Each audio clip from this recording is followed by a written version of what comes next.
யார் பலசாலி யார் பலசாலி இல்லை என்று ஒன்றிய அரசாங்கத்திடமும் நம்முடைய தமிழ்நாட்டு அரசிடமும் இரண்டு பேருக்கும் வைத்து பார்த்தால் டெல்லியை விட தமிழ்நாடு எப்பொழுதும் அவுட் ஆஃப் கண்ட்ரோல் என்று சொல்லுகிறவர்கள் நாம். ஆனால் எந்த ஒரு உறுதியை வைத்து நாம் அப்படி சொல்லுகின்றோம்? நிதி ஒரு பக்கம் நிதி நெருக்கடி, ஒரு பக்கம் சித்தாந்த நெருக்கடி, ஒரு பக்கம் அரசியல் நெருக்கடி, இவை அத்தனையும் தனக்குள்ளாக வைத்துக் கொண்டு ஆனால் உன்னை விட பலசாலி என்று நிரூபித்த, மக்களின் ஏகோபித்த ஆதரவால் நிரூபித்த முதலமைச்சர் இவர். இப்போ அடுத்த தேர்தல் வந்தா இப்ப சொல்றாரு ஐயா திரு எடப்பாடி பழனிசாமி அவர்கள், அடுத்த முறை நாங்கள் ஆட்சிக்கு வந்தால் உங்களுக்கு மகளிர் உரிமை தொகை நாங்கள் வழங்குவோம், 2000 உயர்த்தி வழங்குவோம் என்று. இதே ஐயா எடப்பாடி பழனிசாமி அவரிடம் கொரோனா காலத்தில் உங்கள் அத்தனை பேருக்கும் 5000 ரூபாய் கொடுங்கள் என்று நம்முடைய மாண்புமிகு முதலமைச்சர் சொன்னார். காதிலே அவர் போட்டுக் கொள்ளவில்லை.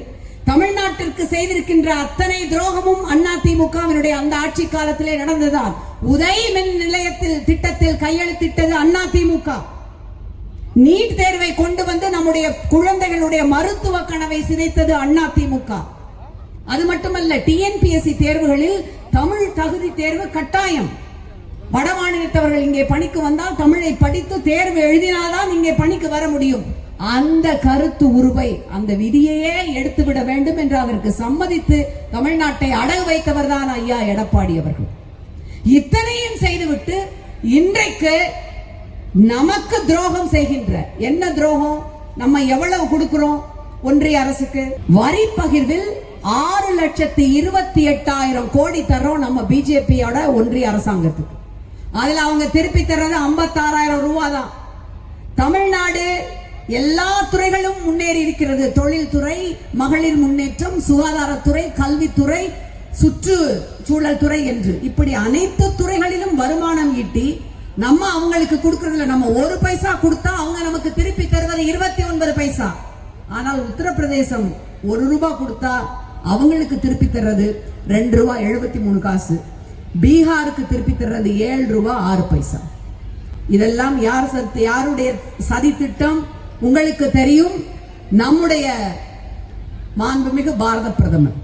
இப்ப யாரை நான் சொல்லுகிறேன் என்பது உங்களுக்கு மிக நன்றாக தெரியும். அவர்களோடு சேர்ந்துதான் அதிமுக கூட்டணி வைத்திருக்கின்றது. கூட்டணி எப்படி? அதுவும் எலியும் தவளையும் போல கூட்டணி தான். எலியும் தவளையும் ஒண்ணுக்கொன்னு எப்பவுமே சேர மாட்டாங்க. ஆனா தேர்தலுக்காக தமிழ்நாட்டு மக்களை ஏமாற்றுவதற்காக இந்த ஒரு நாள் ஒரு ஊர்ல எலியும் தவளையும் நம்ம 2 பேரும் நண்பர்களா இருப்போம்.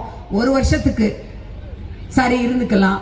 நம்ம நண்பர்கள்ங்கிறத ஊர்க்காரவங்க எப்படி நம்புவாங்க? நம்ம 2 பேர் காலையும் கட்டிட்டு நடந்து போனாதான் நம்புவாங்க அப்படின்ட்டு எலியும் தவளையும் காலை கட்டிட்டு நடந்து ஊரெல்லாம் சுத்தி வர்றப்ப ஒரு குட்டை இருந்திருக்கு. குட்டையை பார்த்தவுடன் தவளை தன்னை மறந்து குட்டையிலே குறித்து விடுகின்றது. கூடவே எலியும் உள்ள போயாச்சு. தவளை நீந்திக்கிட்டு இருக்கப்ப எலி உள்ள போய் செத்து மிதக்குது.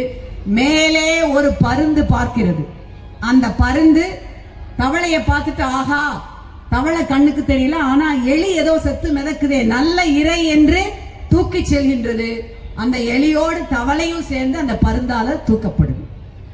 அததான் சொல்றோம், ஒளிஞ்சு வரும் பருந்து, ஒளிஞ்சு ஒளிஞ்சு வரும் பருந்து, அதை உணர்ந்து நீ துணிந்து நில். அந்த பருந்து ஒன்றிய பாஜக, எலி தவளை எல்லாம் கூட இணைந்திருக்கின்ற கட்சிகள். அறிந்து கொள்ளுங்கள், புரிந்து கொள்ளுங்கள். நமக்கான ஒரு அரசாங்கம், நல்லாட்சி மீண்டும் தொடர வேண்டும்.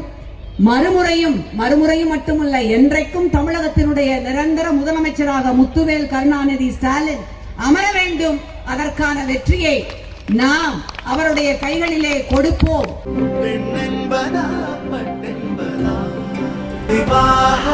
மணப்பெண்ணின் பிரத்யேகமான திருமணம் விவாஹா தி சென்னை சில்க்ஸ்.